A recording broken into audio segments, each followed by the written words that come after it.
Jadi kadang-kadang pulang jam 3, pulang bahkan kadang-kadang nggak pulang, tidur di tongkrongan Mas sampai subuh. Orang pulang dari masjid gitu ngeliatin ngeliatin kita lagi pada tidur gitu sampai sampai segitunya. Banyak merenung kayak ngerasa kesepian banget gitu, nggak punya temen apa segala macem. Sampai akhirnya itu Baiti Studio.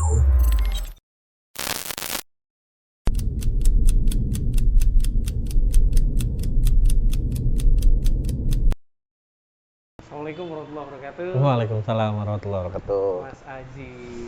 Iya Mas Oki. Rahma Aji Ismail. Iya betul, Bener ya? Rahman Ismail. Waduh, panggilnya Aji. Panggil bisa Aji, bisa Ismail, sekarang udah punya anak Abdurrahman, bisa Abu Abdurrahman. Masya Allah. Masya Allah. Abdurrahman. Mantap pokoknya dah. Sehat Banyak. Mas Aji? Sehat, alhamdulillah. Lagi Alhamdulillah. sibuk apa? Belakangan ini? Sekarang masih biasa sih, sibuk kerja aja, kerja di bimbel, di tempat bimbel sebagai staff sih, sebagai staff di bimbel swasta. Siap. Sama adalah proyek-proyekan kecil gitu lah, untuk ngisi waktu-waktu luang aja, ngisi-ngisi waktu luang yang lebih bermanfaat. Waduh. Mudah-mudahan ada manfaat lah di dalamnya. Siap. Biar makin berkah lah ya. Insya Allah, amin amin amin. Iya. Harapannya sih gitu. Mas Aji, thank you nih udah mau join bareng kita Baiti Studio. Mas Aji, Iya, Mas Oki. siap. Kita mau tanya-tanya terkait proses hijrah nih Mas Aji. Boleh. Ya, sebenarnya sih kita mau ngangkat kisah ini ya, mau ngangkat tema ini supaya bisa menjadi inspirasi, supaya mungkin ada ibroh atau ada manfaat yang bisa diambil sama teman-teman atau menjadi motivasi juga gitu ya. Di Siap, luar siap. sana kan banyak juga teman-teman kita nih yang baru-baru hijrah, kan kalau tahu ternyata banyak juga di sini yang sama-sama struggling sama Iya, seperti mereka, jadi saling menguatkan gitu insya Allah ya. Jadi mereka nggak futur lagi, nggak down lagi gitu. Iya. Boleh dong Mas Haji. Boleh. Di-share ceritanya nih. Ana izin cerita ya Mas ya. Sebelumnya bismillahirrahmanirrahim. Alhamdulillahirrabbilalamin. Assalatu wassalamu ala rasulillah wa ala alihi washabbihi ajmain amma ba'du. Jadi gini Mas Oki ya, sebelumnya Ana mau disclaimer dulu nih. Maksudnya ini Ana hanya ingin menceritakan aja sebenarnya, menceritakan kisah-kisah Ana gitu kan yang sebelumnya pernah Ana jalani gitu. Mungkin yang dimaksud dengan kisah hijrah ya gitu ya. Cuman disclaimer yang mau Ana sampaikan adalah Ana di sini masih belum suci sepenuhnya gitu. Ana masih banyak dosa yang masih Ana lakukan saat ini dan mungkin masih berkelanjutan, Allahu alam. Semoga Allah menjaga Ana gitu kan sampai kematian nantilah gitu. Nah, jadi pada awalnya sebenarnya itu Ana dulu tinggal di Jakarta. Kecil di Jakarta sampai sekitar umur 17 tahun lah di Jakarta. Nah, waktu kecil itu sebenarnya Ana tuh berada di keluarga yang kalau dibilang Islami ya pokoknya rukun Islam dijalankan lah. Rukun Islam dijalankan di rumah Ana. Jadi kalau dibilang agamis banget keluarganya enggak juga, tapi rukun Islam masih dijalankan. Sholat 5 waktu, kita ngelihat orang tua sholat 5 waktu gitu kan. Tapi ya namanya gitu kan, namanya masih muda gitu kan. Ada bolong-bolong tuh ada banyak. Tapi alhamdulillahnya Ana tuh masih diberikan hati yang condong ke sholat gitu, harus sholat gitu. Tapi ya kadang-kadang lewat gitu. Nah, waktu kecil sebenarnya Ana pernah dimasukin ke TPA. TPA berjalan bahkan sampai kelas 3 itu kan belajar ngaji dari awal sampai kelas 3 itu mulai tuh ada yang namanya marawis Mas. Mulai ada yang namanya marawis. Dari awal TPA itu masuk dari TK ya Mas. Jadi dari TK sampai kelas 3 belajar agama. Setelah kelas 3 kenal marawis, itu yang Ana rasakan belajar agamanya stop. Bahkan belajar Qur'annya juga stop. Jadi pokoknya Ana tuh semangat marawis sampai Ana mungkin bisa disebut atlet marawis nasional. Karena pernah menangin ini Mas Oki, pernah menangin juara marawis tingkat nasional itu dari RRI dulu kalau nggak salah radio. Nah, ya itu karena berjalan waktu dari kelas 3 sampai bahkan itu 10 tahun sampai kelas 3 SMA main marawis, ngajinya itu malah lepas gitu. Jadi ketika kita datang ke TPA bukan untuk ngaji tapi untuk latihan marawis, untuk latihan, untuk main.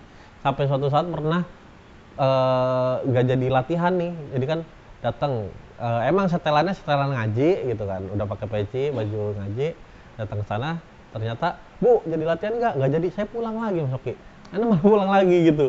Jadi kayaknya pokoknya marah saja dah gitu, jadi malas untuk ngajinya. Sampai akhirnya jalan SMP, jalan SMA, ternyata ya ilmunya ya pas-pasan aja gitu, ilmu agamanya tuh pas-pasan. Dan jadi yang ngikut-ngikut aja dengan apa yang ada di sekeliling kita, teman-teman kita nggak sholat dan ada yang nggak sholat, ikut nggak sholat, ada yang nggak puasa, pernah juga ikut nggak puasa, alhamdulillah ya. Jadi ya latar belakang keluarga Ana itu sebenarnya gitu. Jadi tengah-tengah gitu, dibilang agamis enggak, dibilang lepas dari agama Islam juga enggak, tapi masih sholat 5 waktu terus, puasa dan lain sebagainya. Nah, jalan cerita sampai jalan SMP, SMA. Nah, itu namanya kita tinggal di Jakarta ya. Namanya tinggal di Jakarta. Teman-teman juga Masya Allah mungkin orang-orang berada juga gitu. Jadi kita juga banyak main, banyak nongkrong. Dan Ana itu adalah tipe orang yang seneng banget nongkrong. Jadi pokoknya lagi bosan di rumah ngapain, nongkrong. Jadi kemungkinan besar tuh Ana tuh lebih banyak waktu di luar rumah daripada di dalam rumah. Jadi kadang-kadang pulang jam 3, pulang bahkan kadang-kadang nggak pulang, tidur di tongkrongan Mas sampai subuh. Orang pulang dari masjid gitu ngeliatin kita lagi pada tidur gitu sampai segitunya. Jadi anak tongkrongan banget lah bahasanya gitu, anak tongkrongan banget. Udah gitu ya tahu sendiri lah, anak tongkrongan kan sebenarnya kurang manfaat juga ya. Ya nyanyi-nyanyi, mungkin ngerokok juga. Terus bahkan sampai hal-hal yang dilarang pun ada yang ngelakuin gitu. Maksudnya ya kayak minum khamar dan lain sebagainya gitu. Jadi ya Ana untuk sama hal-hal itu kenal lah gitu. Tapi alhamdulillahnya Ana nggak sampai yang terjerumus jauh dan lain sebagainya. Jadi ya mungkin karena itu ya, karena keluarga itu Islamnya juga ada gitu, juga menjalankan agama Islam. Jadi kita juga ada rasa takut gitu kalau misalkan mungkin ngobat, mungkin minum banyak. Walaupun memang qadarullah dulu itu sempat kecemplung lah sedikit gitu. Sampai akhirnya orang tua tuh hijrah dari Jakarta ke Bekasi karena urusan pekerjaan lah. Lebih dekat ke Bekasi daripada Jakarta gitu waktu itu. Nah, cuman waktu itu hijrahnya orang tua ketika Ana itu masih kelas 12. Jadi anak kelas 12 itu SMA tingkat akhir ya, SMA tingkat akhir.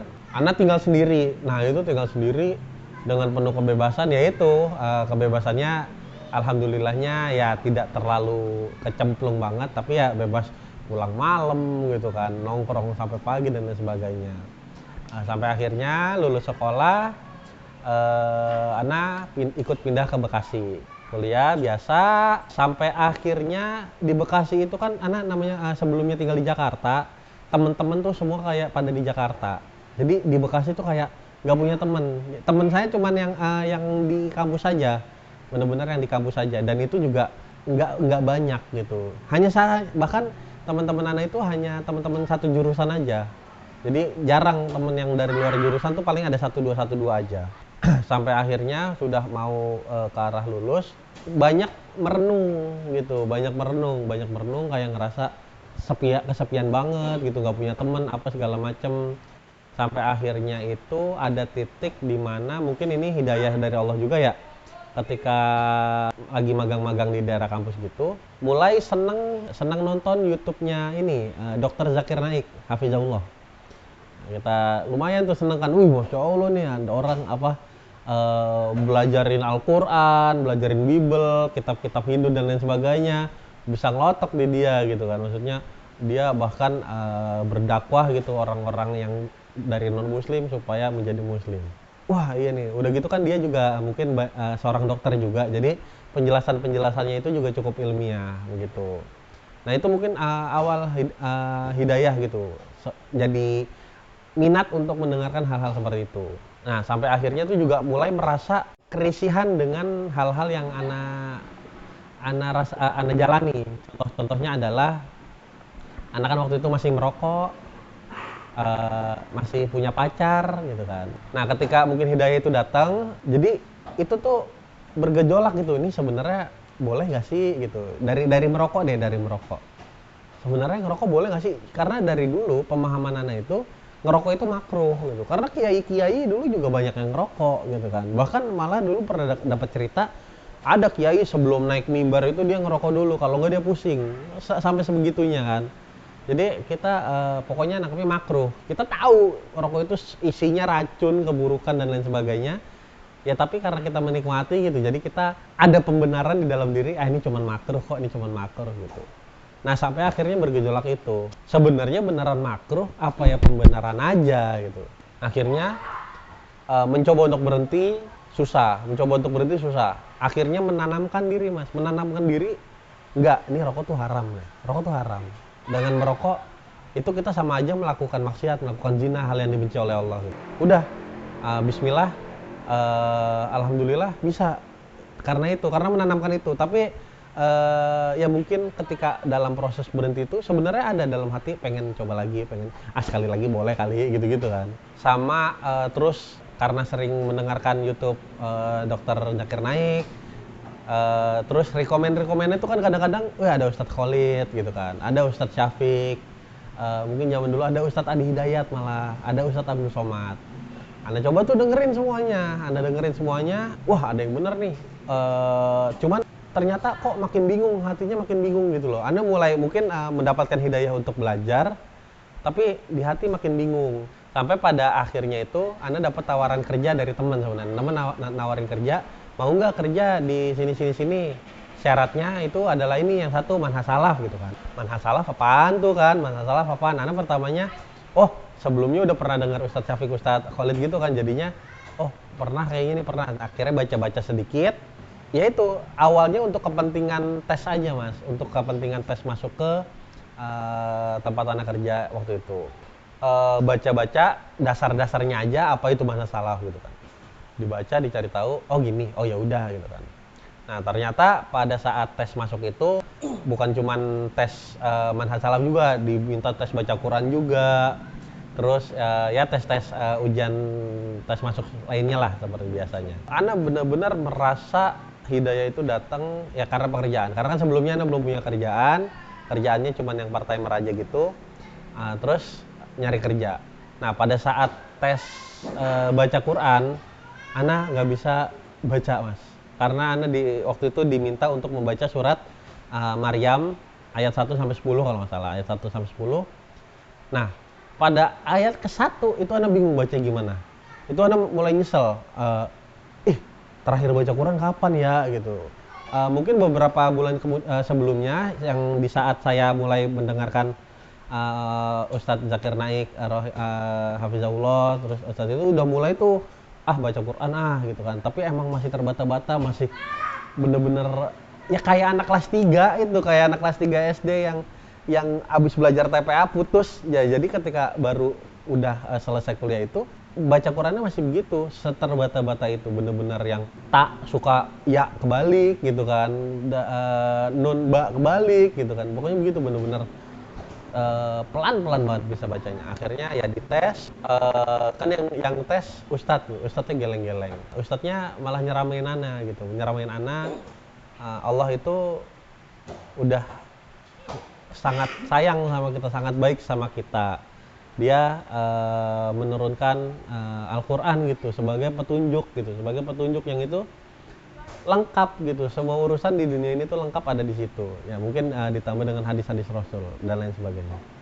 Kita kalau udah tahu ini Al-Quran ini adalah petunjuk tapi kita nggak mau baca, nanti di akhirat kita bisa dibangkitkan seperti orang dengan gangguan jiwa gitu kan, orang gila gitu bahasanya. Ana mikirin, ya Allah, iya ya, sebenarnya tuh sangat banyak kebaikan di dalam Al-Quran, tapi kenapa Ana malas baca gitu kan, padahal nikmat banget sebenarnya baca Quran. Nah di situ Ana merasa hidayah tuh benar-benar masuk. Ana benar-benar bahkan Ana nangis-nangis waktu itu karena ngerasa iya ya. Jadi saat itu Ana berharap mau banget diterima di tempat kerja Ana ini karena lingkungannya pun juga Islami ya mas, lingkungan juga Islami. Dan Ana juga pernah dengar cerita dari temen yang susah banget mau sholat aja di gudang lah, mau sholat aja tuh diam-diam ada briefing hari Jumat jam 11 gitu kan, kadang-kadang mau sholat Jumat malah ngadain meeting dan lain sebagainya. Nah di saat itulah Ana benar-benar mulai mempelajari apa itu manhaj salaf gitu, apa ilmu, apa itu agama Islam yang benar gitu. Sebenarnya karena dari kemarin-kemarin ya gitu, kok tiba-tiba ada syariat musik haram gitu. Sementara Ana dulu band tabok gitu kan. Dari kecil udah ngikut band tabok sampai 10 tahun. Kok tiba-tiba haram, terus kok tiba-tiba tadinya pacaran gitu. Tadinya Ana juga pacaran. Ana tinggalin dengan alasan ketika lagi merenung ada pertanyaan di benak Ana itu. Sebenarnya lebih cinta Allah apa lebih cinta sama pacar waktu itu? Karena Ana pernah ngebaca hadis di mana yang ketika kita bersentuhan dengan mahramnya itu akan ditusukkan gada gitu atau pasak lah gitu ya di Ana merinding dengar hadis itu ternyata. Karena udah berapa kali pegangan tangan gitu kan, ya namanya pacaran mesti ada pegangan tangan dan lain sebagainya kan. Itu takut gitu. Terus ditanyain lagi terus ke dalam diri, lebih sayang Allah apa lebih sayang pacar, lebih sayang Allah apa lebih sayang pacar. Di mulut bisa ngucap lebih sayang Allah, tapi kenapa di hati nggak mau ninggalin pacar? Akhirnya udah bismillah bilang ke pacar, dan waktu itu alhamdulillahnya dia juga ngerti gitu loh. Maksudnya kita jadi ya berteman baik juga sampai sekarang sebenarnya. Dan kita ya putus hubungan. Dan itu Anda mulai benar-benar wah nih ternyata Islam itu begini toh gitu. Ternyata Islam itu Anda nyari tahu nih Islam itu yang benar kayak gimana sih gitu. Sampai ada ustadz-ustadz yang bilang kalau Allah kalau Rasul, kalau Allah kalau Rasul. Maksudnya apa gitu. Jadi Islam yang benar itu yang Anda dapat ya, Islam yang benar itu. Jadi ketika ustadz-ustadznya itu hanya menyampaikan gitu. Hanya menyampaikan apa yang disampaikan Allah, apa yang disampaikan Rasul. Karena banyak banget ternyata dari dulu-dulu itu yang kita kenal sebagai hadis-hadis palsu atau tidak ada tuntunannya dari Rasul.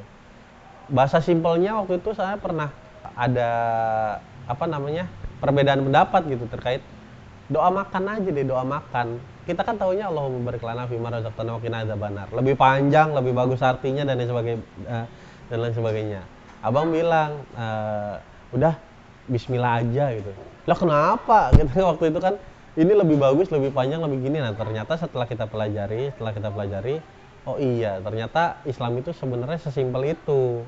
Apa yang udah disampaikan, apa yang udah dituntun gitu.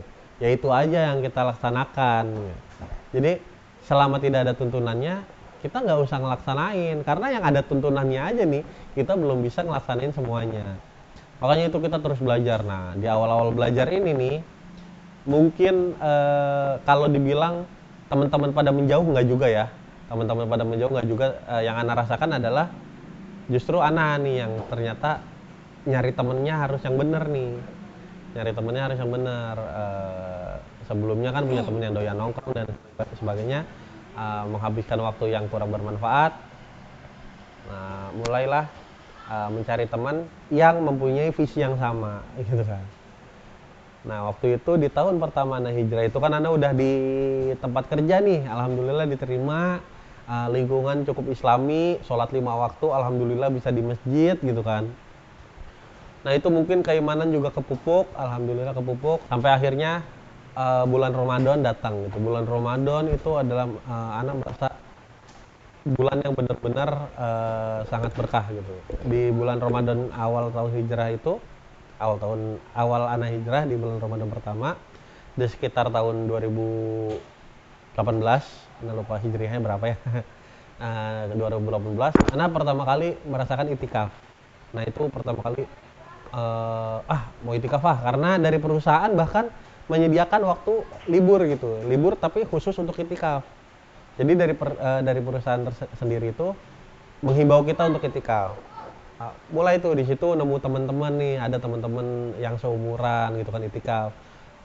Ternyata ada juga teman-teman yang baca Quran masih terbata-bata sama. Wah, artinya jadi semakin wah ada temen nih, senang banget nih. Jadi mungkin ini buat teman-teman yang lain juga kali ya, yang lagi hijrah dan bingung gitu. Sebagaimana Ana bingung waktu itu, carilah teman gitu, carilah teman yang memiliki satu visi, yang sama-sama tuh pengen melihat wajah Allah gitu. Karena kan sebelumnya kita bingung mau ngapain, mau gimana.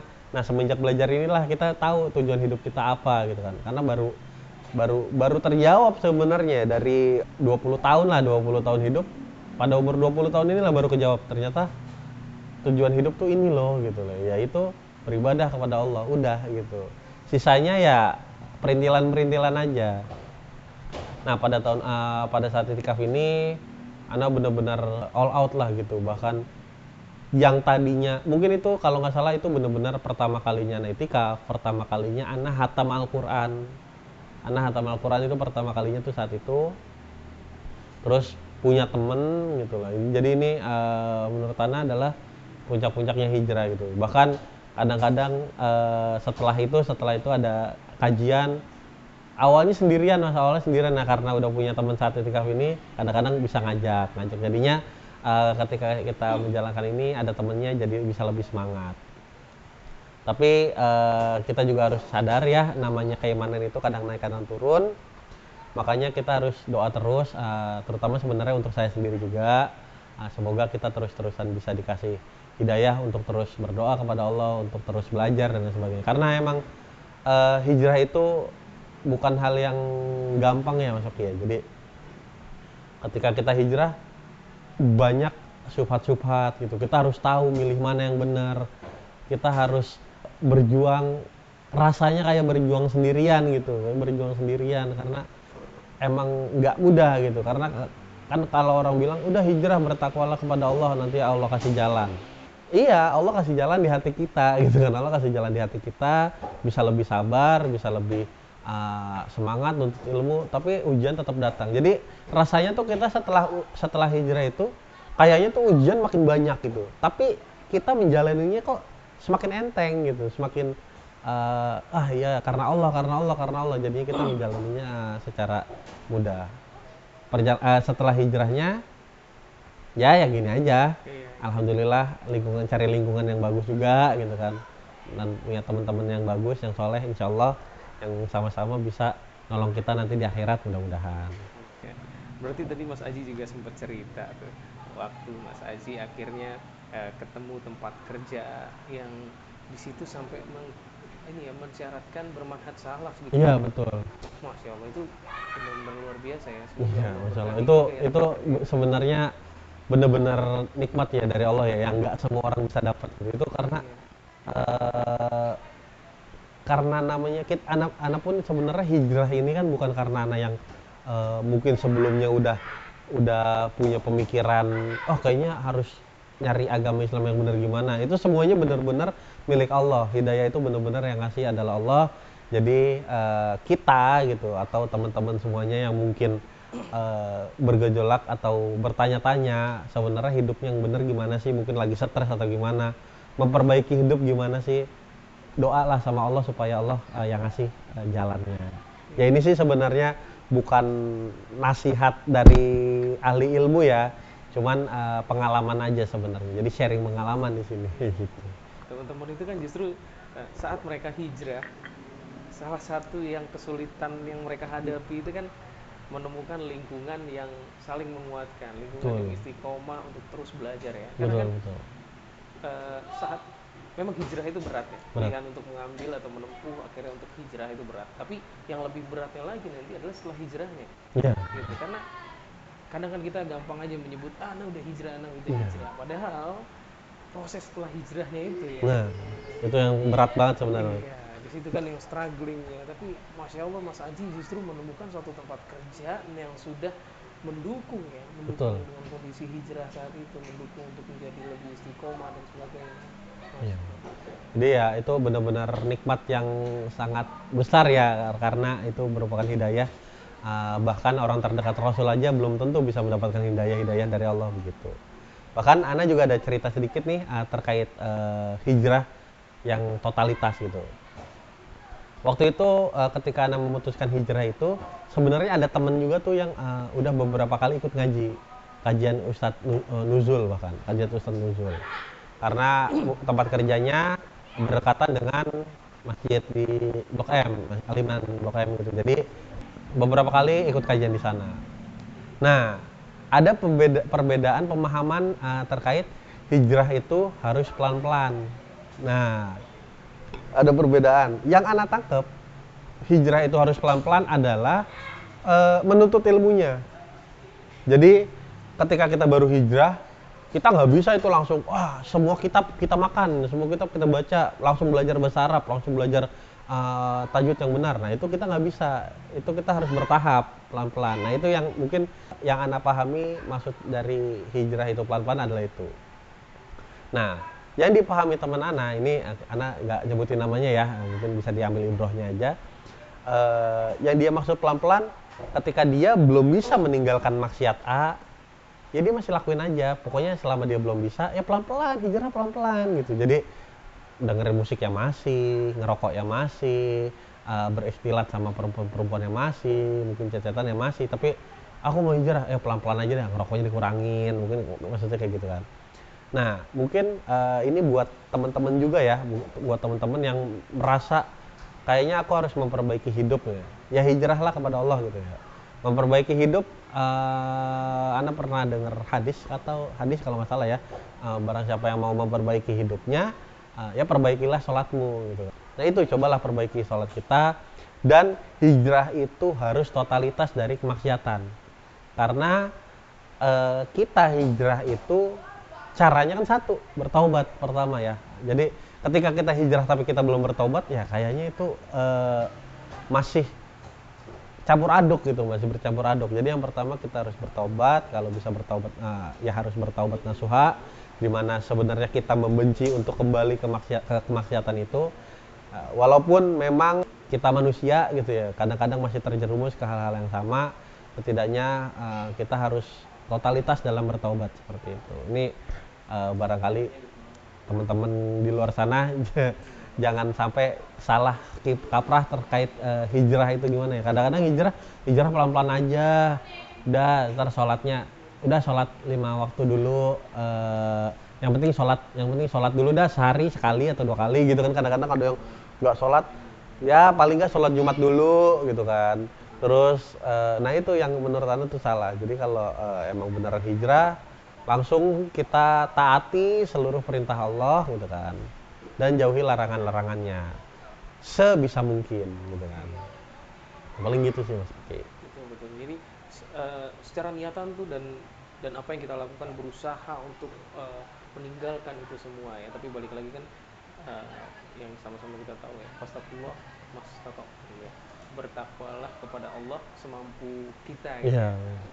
Mungkin kita sampaikan juga di sini ya, bahwa di sini kita sebenarnya hanya penuntut ilmu, sama-sama orang yang masih belajar. Apa yang kita sampaikan mungkin ada beberapa dalil juga yang keliru atau ini ya, karena memang di sini kita bukan ustadz gitu. Untuk yang lebih jelasnya dan yang lebih tepatnya adalah ustadz, jadi kita nggak berfatwa juga. Apa yang kita sampaikan juga hanya untuk berusaha sharing kepada sharing semua. Mudah-mudahan ada ibroh yang bisa diambil, amin, inspirasi dan saling menguatkan, terutama buat para anak-anak muda gitu ya, yang memberanikan diri untuk hijrah.